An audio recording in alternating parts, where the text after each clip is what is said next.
I am Saif Ali and welcome to the newest video of the Gyan Kumbh. और आज की इस वीडियो में हम पढ़ेंगे क्लास 11th की फिजिक्स, जो कि हमारी स्पेशल सीरीज कक्षा परिचर्चा के अंदर है। और इस सीरीज में हम पहले भी फिजिक्स का चैप्टर 1 पढ़ चुके हैं और उसमें हमने फिजिक्स के अंदर भौतिक राशियां जो होती हैं यानी फिजिकल क्वांटिटीज जो होती हैं उनके बारे में समझा था। और आज की इस वीडियो में हम उनको नापने वाली अलग अलग पद्धतियों के बारे में पढ़ेंगे और उनको कैसे एक दूसरे में कन्वर्ट कर सकते हैं वो भी समझेंगे। तो चलिए बिना किसी देरी के शुरू करते हैं आज की class. Till then keep watching the video.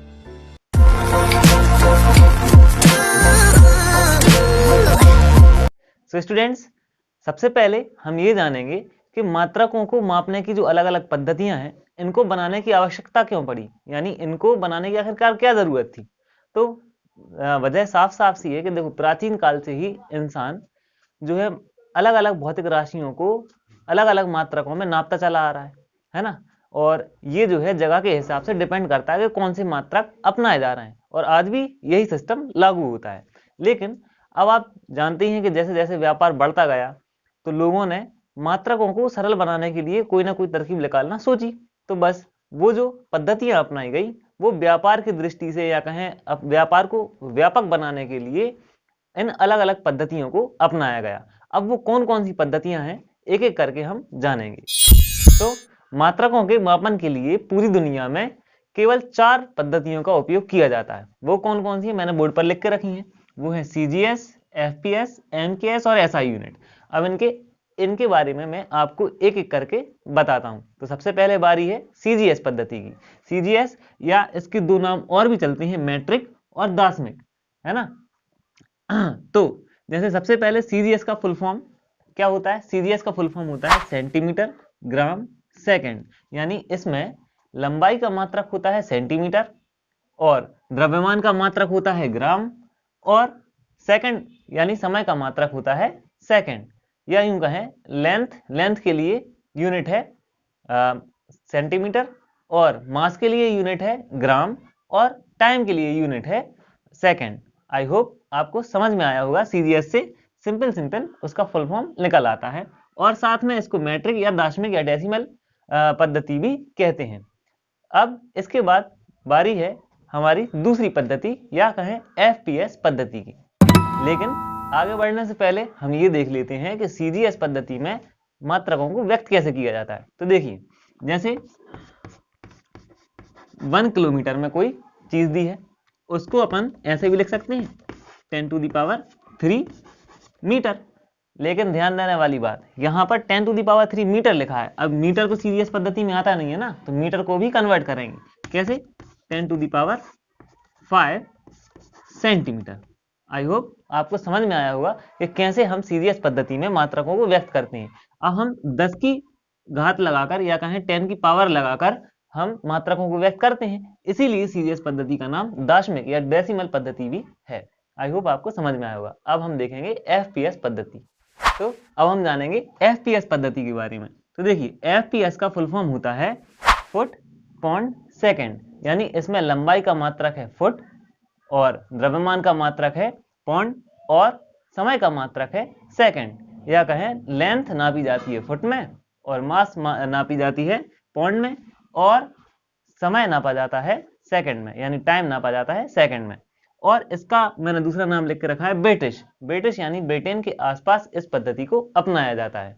अब है हमारी अगली पद्धति MKS का फुल फॉर्म मीटर, किलोग्राम और सेकंड।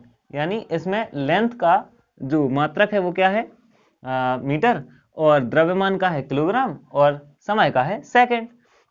या लेंथ का है मीटर और मास का है किलोग्राम, और समय यानी टाइम का है सेकंड। आई होप आपको समझ में आया होगा। लेकिन मैंने यहाँ पर MKSA भी लिख रखा है। ए इसलिए क्योंकि अगर इसमें इलेक्ट्रिसिटी या विद्युत धारा यानी इलेक्ट्रिक करंट को जोड़ दिया जाए तो हम एम्पियर के लिए A लगा देते हैं। और साथ में हमारी अब है लास्ट SI यूनिट। तो SI यूनिट के बारे में भी मैं अब आगे पढ़ाऊंगा। तो मात्रकों को मापने की जो लास्ट पद्धति है जिसको हम SI यूनिट्स कहते हैं, इसका फुल फॉर्म होता है इंटरनेशनल सिस्टम ऑफ यूनिट्स। यानी अंतरराष्ट्रीय मात्रकों की जो यूनिट है उसको हम ऐसा यूनिट कहते हैं। अब यहाँ पर उसके जो मात्रक हैं उनको मैं पहले भी एक्सप्लेन कर चुका हूँ। अब अगर आपने वो नहीं देखी तो अब देख लो, अब समझ लो, कोई दिक्कत नहीं। यहाँ पर देखिए कुछ क्वांटिटीज लिखी हैं और उनके मात्रक हैं और उनको किन से यानी कौन से साइन से शो करते हैं वो भी मैंने लिख रखे हैं। जैसे लंबाई यानी लेंथ को नापा जाता है मीटर में और इसको हम साइन, इसका जो साइन है वो क्या है, स्मॉल एम से इसको शो करते हैं। और फिर बाकी जब हम इनको कन्वर्ट करते हैं बाकी पद्धति में, जैसे सेंटीमीटर में कन्वर्ट करना होता है तो हम उसको सेंटीमीटर के लिए सी और एम का यूज कर लेते हैं। इस तरीके से हम बाकी साइन भी चेंज कर लेते हैं। आई होप आपको ये भी समझ में आता जा रहा होगा।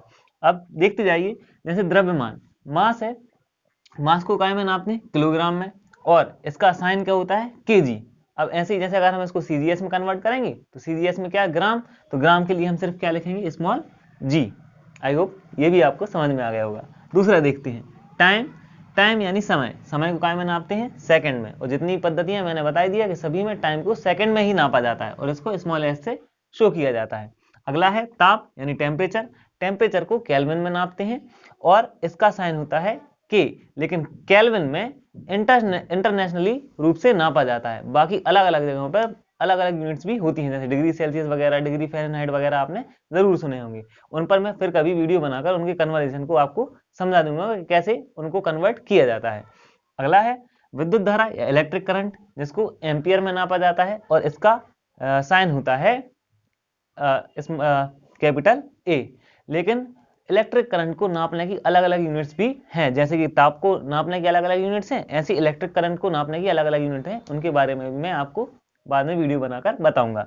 अभी आगे बढ़ते हैं और देखते हैं ज्योति तीव्रता यानी ल्यूमिनस इंटेंसिटी। इसको नापा जाता है कैंडेला में और इसका साइन होता है स्मॉल सी और स्मॉल डी, दोनों को साथ में मिलाकर सी डी, है ना। और अगला है पदार्थ की मात्रा, जिसको हम कहते हैं क्वांटिटी ऑफ मैटर, और इसको नापते हैं मोल। हिंदी में भी मोल कहेंगे और इंग्लिश में भी MOLE मोल कहेंगे, और इसका साइन भी मिलता जुलता होता है MOL मोल। ठीक है, अब इनके बारे में डिटेल में फिर अपन आगे वीडियो बनाकर समझेंगे। तब तक के लिए इतना ही। तो अगर हमारी वीडियो आपको अच्छी लगी है तो इसे लाइक करें और अपने दोस्तों को भी बताएं, इसे शेयर करें। इसी तरह के एजुकेशनल कंटेंट के लिए हमारे चैनल द ज्ञान कुंभ को सब्सक्राइब भी कर दें। Thank you for watching the video.